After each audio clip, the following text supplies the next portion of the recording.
Be sure to read and follow the safety guidelines to protect your computer from potential damage and ensure your personal safety.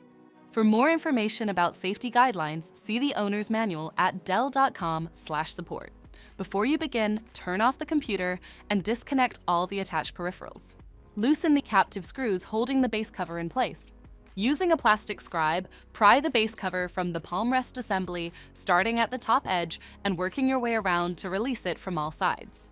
Now lift the base cover from the palm rest assembly. If your computer is unable to enter service mode, disconnect the battery cable from the system board. To remove the solid-state drive 2230, identify the solid-state drive and remove the screw securing it. Unlatch and lift the drive out of the system.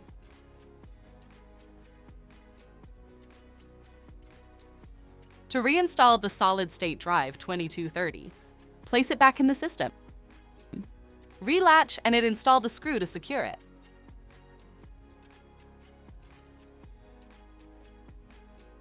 If the battery cable was disconnected earlier, make sure to reconnect it to the system board.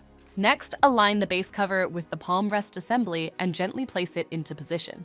Tighten all required screws to secure the base cover in place. For more information about your Dell system, visit dell.com/support.